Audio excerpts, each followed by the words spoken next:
नमस्कार, हिंदी क्लासेस में आपका स्वागत है। आज हम पढ़ेंगे राम नरेश त्रिपाठी द्वारा रचित एक सुंदर कविता पथिक।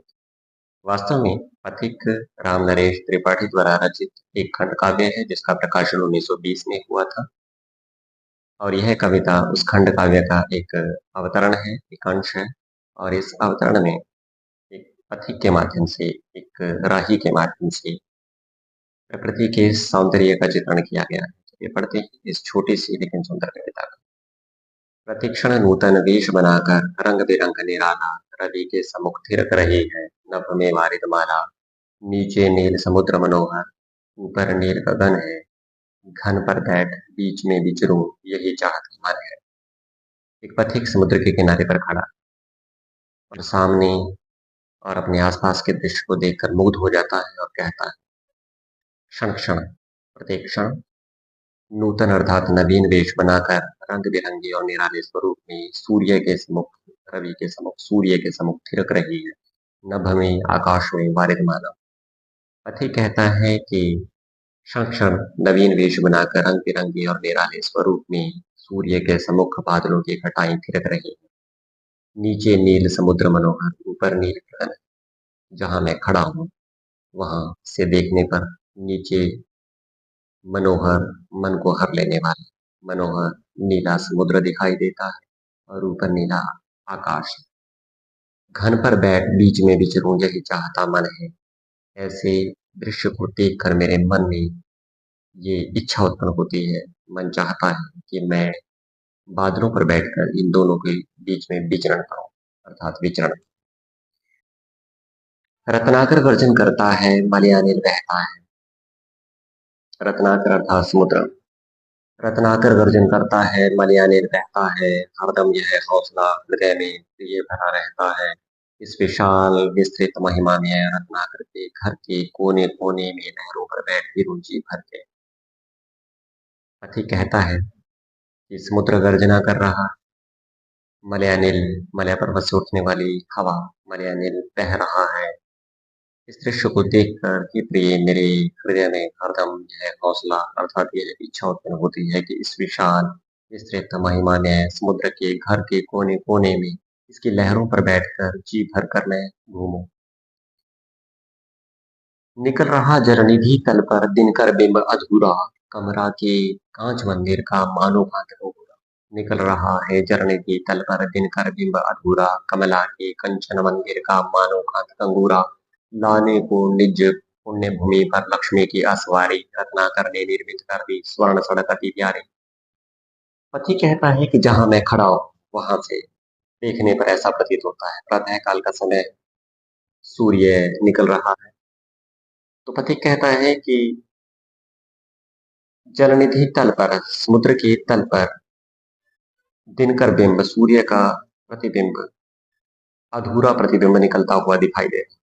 प्रातः काल का समय है, सूर्य का अधूरा प्रतिबिंब समुद्र के तल से निकलता हुआ दिखाई दे रहा है, जिसे देखकर ऐसा लगता है कि मानो माता लक्ष्मी के कंचन मंदिर, सोने के मंदिर का कांत कगूरा सुंदर गुंबद हो, उसका शिखर हो, एक सुंदर शिखर दिखाई दे रहा है। ऐसा प्रतीत होता है उस अधूरे प्रतिबिंब को देखकर कि माता लक्ष्मी के सोने के मंदिर का सुंदर कंगूरा अर्थात शिखर दिखाई दे रहा हो। लाने को निज पुण्य भूमि पर लक्ष्मी की असवारी, लाने को निज पुण्य भूमि पर लक्ष्मी की असवारी, रत्नाकर ने निर्मित कर दी स्वर्ण सड़क अति प्यारी। और इस दृश्य को देखकर ऐसा प्रतीत होता है कि मानो अपनी पुण्य भूमि पर लक्ष्मी की सवारी को लाने के लिए रत्नाकर अर्थात समुद्र ने निर्मित कर दी वो सोने की एक बहुत ही सुंदर सड़क। कहने का भाव यह है कि प्रातः काल का समय है, अधूरा प्रतिबिंब सूर्य का निकलता हुआ दिखाई दे रहा है और जब प्रातः काल के समय सूर्य निकलता है तो उसकी किरणें थोड़ी लालिमा युक्त होती है और जब वो समुद्र की तल पर उसकी लहरों पर बिखरती है तो ऐसा प्रतीत होता है कि जैसे सोने की सड़क का निर्माण कर दिया। निर्भय दृढ़ गंभीर भाव से गरज रहा सागर है, लहरों पर लहरों का आना सुंदर अति सुंदर है। कहो यहाँ से बढ़कर सुख क्या पा सकता है प्राणी, अनुभव करो हृदय से हे अनुराग हरे कल्याण। कवि अपनी अनुराग में, कल्याण में, कल्याणमयी प्रेमिका को संबोधित करते हुए कहता है कि हे प्रिय अपने हृदय में जरा इस बात को अनुभव करो कि समुद्र बड़े निर्भय, दृढ़ और गंभीर भाव से गर्जना कर रहा है। और जब समुद्र की लहरें एक दूसरे के ऊपर चढ़कर आती हैं तो एक बड़ा ही सुंदर, अत्यंत सुंदर दृश्य आंखों के सामने आता है। तुम ही सोचो कि क्या इससे बढ़कर भी सुख कहीं अन्यत्र कोई प्राणी पा सकता है? अर्थात कहीं नहीं।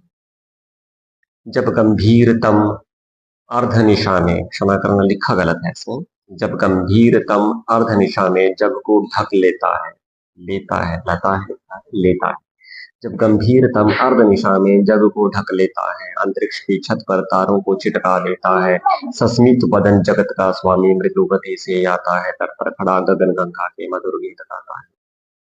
जब एक घना अंधकार आधी रात के समय इस सारे संसार को ढक लेता है, अंतरिक्ष की छत पर तारों को छिटका देता है, तब भी मुस्कुराते हुए मुख वाला जगत का स्वामी मृदु गति से, मंथर गति से, धीमी धीमी गति से हमारी तरफ आ रहा होता है। तट पर खड़ा गगन गंगा के, आकाश गंगा के तट पर खड़ा हुआ मधुर गीत गा रहा होता है। यहाँ पर स्पष्ट रूप से संकेत है सूर्य का, कि रात्रि के समय भी धीरे धीरे सूर्य हमारी ओर गतिमान रहता है। जैसे जैसे रात्रि बीतती है और वह हमारे निकट आता चला जाता है। और जब रात का समय होता है, आधी रात के समय, जब चारों तरफ अंधकार छा जाता है, तारे छिटक देते हैं, तब भी जगत का स्वामी अर्थात सूर्य मृदु गति से धीरे धीरे हमारी तरफ आ रहा होता है और आकाश गंगा के किसी किनारे पर खड़ा हुआ मधुर गीत गा रहा होता है।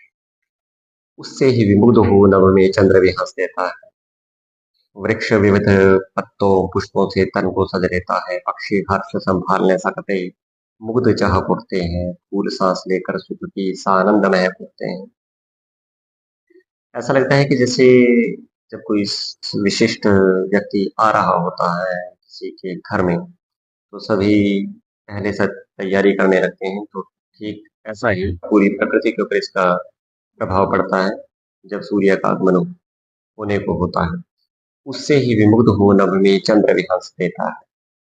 यह जानकर कि सूर्य आकाशगंगा के किनारे पर खड़ा मधुर गीत गा रहा है और जब भी उसका आगमन होता है, इस दृश्य को देखकर या इसका आभास पाकर चंद्रमा मुग्ध हो उठता है और हंस देता है।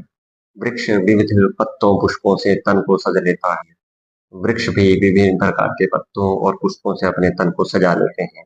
पक्षी हर्ष संभाल नहीं सकते, मुग्ध चाह उठते हैं। पक्षी भी अपनी खुशी को संभाल नहीं पाते और मुग्ध होकर चहचहाने लगते हैं। और ये बड़ा स्वाभाविक सा लगता है कि जब सूर्य का आगमन नहीं होता, सूर्य नहीं भी निकलता, थोड़ा बहुत अंधकार भी होता है, उस समय कि पक्षी ना जाने कहाँ से ये आभास उन्हें हो जाता है कि सूर्य निकलने वाला है। कोई अलार्म उनके पास नहीं होता, लेकिन कोई घड़ी उनके पास नहीं होती, लेकिन उन्हें इस बात का एहसास हो जाता है कि सूर्य का आगमन होने वाला है और वो चहचहाने लगते हैं। फूल सांस लेकर सुख की स आनंद, सानंद स आनंद, आनंद सहित महक उठते हैं और फूल भी सुख की सांस लेकर आनंद से महकने लगते हैं। यह सारा प्रभाव है सूर्य के आगमन के आभास का। वन उपवन गिरी सानु कुंज में मेघ बरस पड़ते हैं, मेरा आत्म प्रलय होता है नयन में। वन उपवन अर्थात वाटिका, गिरी अर्थात पर्वत, सानु समतल भूमि, कुंज अर्थात वृक्षों के झुंड। वन उपवन पर्वतीय प्रदेश, समतल भूमि और वृक्षों के कुंज में मेघों का बरसना होता है अर्थात मेघ बारिश होने लगती है। ऐसी अवस्था में मेरे मन में आत्म प्रलय होता है, मेरे मन में उथल पुथल मचती है और मेरी आंखों से आंसू झरने लगते हैं। पढ़ो लहर तट तृण तरु गिरी नभ किरण जरद बर प्यारी, लिखी हुई है मधुर कहानी विश्व मोहहारी। कि हे प्रिय, पढ़ो समुद्र की प्रत्येक लहर पर, समुद्र के किनारे पर, तृण तृण पर, वृक्षों पर, पर्वतों पर, आकाश, सूर्य की किरण, बादलों पर एक बड़ी प्यारी, मधुर, पूरे विश्व को विमोहित कर देने वाली एक कहानी लिखी है। उसे पढ़ो कि हे प्रिय, प्रत्येक लहर तट तृण तरु पर्वत, आकाश, सूर्य या चंद्रमा की किरण और बादलों पर एक बड़ी ही मधुर, पूरे विश्व को विमोहित कर देने वाली एक कहानी लिखी है। इसे पढ़ो। कैसी मधुर मनोहर उज्जवल है यह प्रेम कहानी, जी में है अक्षर बन इसके बनो विश्व की वाणी, स्थिर पवित्र आनंद प्रवाहित सदा शांति सुखकर है। आहा, प्रेम का राज्य परम सुंदर, अतिशय सुंदर। कैसी मधुर मनोहर उज्ज्वल है यह प्रेम कहानी। कवि कहता है कि प्रकृति की जो प्रेम कहानी है अत्यंत मधुर मनोहर और उज्ज्वल। मेरा मन चाहता है कि मैं इसका एक अक्षर बनकर पूरे विश्व की बात करूं। कहने का भाव यह है कि विश्व की भाषाएं अलग अलग हैं, लेकिन प्रकृति की भाषा पूरे विश्व में एक। इसलिए कवि चाहता है कि वह इस प्रकृति की सार्वभौमिक भाषा का एक अक्षर बनकर पूरे विश्व की वाणी के रूप में परिवर्तित हो जाए। स्थिर है, पवित्र है, आनंद प्रवाहित, सदा शांति सुखकर है। यह स्थिर है, पवित्र है, आनंद प्रवाहित करने वाली और सदा शांति प्रदान कर देने वाली और सुख देने वाली। और अत्यंत विभोर होकर पथिक कहता है, प्रेम का राज्य परम सुंदर अतिशय सुंदर है कि प्रकृति के प्रेम का यह राज्य सर्वाधिक सुंदर, अत्यधिक सुंदर है। तो धन्यवाद।